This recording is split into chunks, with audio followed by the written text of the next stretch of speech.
नमस्कार दोस्तों, मेरा नाम डॉक्टर अमित गुप्ता है। मैं श्रीमन सुपर स्पेशलिटी हॉस्पिटल में ईएनटी एवं हेड एंड नेक सर्जन हूँ। मैं पिछले 6 साल से यहाँ कार्यरत हूँ। आज आप लोगों से मिलने का जो विषय है वो है नाक में से पानी आना और उससे जुड़ी हुई एक गंभीर प्रॉब्लम जिसको हम अपनी मेडिकल टर्मिनोलॉजी में बोलते हैं CSF राइनोरिया। जब अक्सर हमारे नाक में से पानी आता है तो हम उसको आम एलर्जी या फिर रेशे की प्रॉब्लम समझकर उसके लिए दवाई मेडिसिन कई बार खुद भी कर लेते हैं या फिर कई बार हम डॉक्टर से अपनी दवाई लिखवा लेते हैं।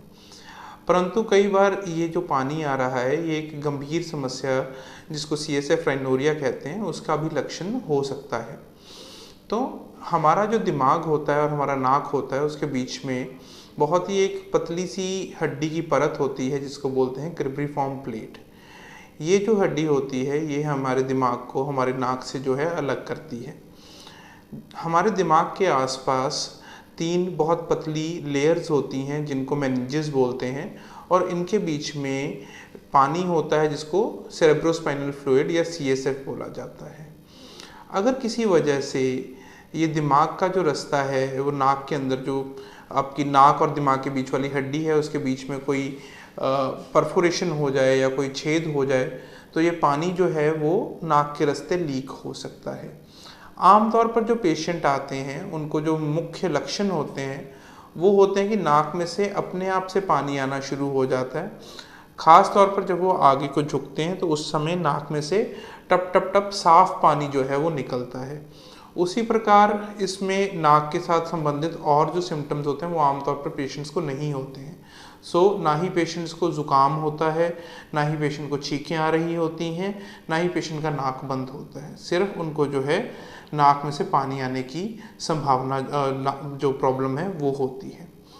तो इस कंडीशन में हमारी प्रॉब्लम ये है कि जो रास्ता दिमाग से नाक की तरफ जा रहा है वही रास्ता नाक से दिमाग की तरफ भी जा रहा है।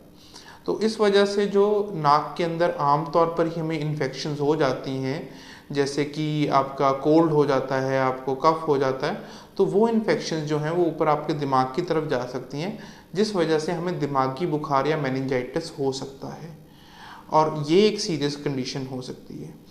तो अगर आपको CSF राइनोरिया किसी पेशेंट को या किसी जानकार को CSF राइनोरिया जो है डायग्नोस होता है तो उस कंडीशन में उसका इलाज कराना ज़रूरी हो जाता है। आमतौर पर हम 2 से 3 हफ्ते तक का समय देते हैं मेडिसिन के साथ इसको ठीक होने का। अगर वो मेडिसिन के साथ ठीक नहीं होता है तो कई बार हमें सर्जिकली भी इसको ठीक करना पड़ता है। तो सर्जिकली इसको ठीक करने के लिए हम एंडोस्कोप दूरबीन के रास्ते जो है नाक के अंदर जाते हैं और वो जो छेद होता है जो जहाँ से दिमाग का पानी लीक हो रहा होता है वहाँ पर हमें एक पैच जो है वो लगाना पड़ता है जिससे कि ये पानी जो है वो आना बंद हो सकता है। ये सारा प्रोसीजर जो है वो एंडोस्कोपिकली किया जाता है और इसको करना इसलिए ज़रूरी है ताकि मेनिंजाइटिस जैसी गंभीर बीमारी से हम जो है बच सकें। अब ऐसा होने के कई कारण हो सकते हैं CSF राइनोरिया होने के। इनमें से कई बार जो है हमारे पास फीमेल्स आती हैं जो मिडिल एज होती हैं, जो कि थोड़ा जिनका वज़न ज़्यादा होता है, उनमें बिनाइन इंट्राक्रैनियल हाइपरटेंशन या दिमाग के अंदर प्रेशर ज़्यादा होने की वजह से ये पानी आ सकता है। कई लोगों में चोट लगने की वजह से भी या ट्रॉमा होने की वजह से भी पानी की लीकेज जो है वो हो सकते हैं और कई सारे ऐसे लोग होंगे जिनमें हमें कारण नहीं पता चल पाएगा कि ये क्यों हो रहा है।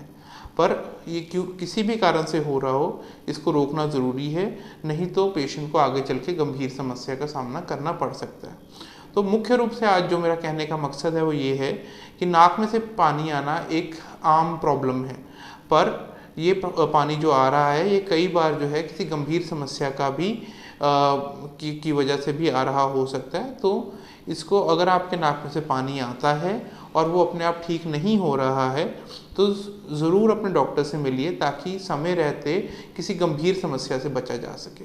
धन्यवाद।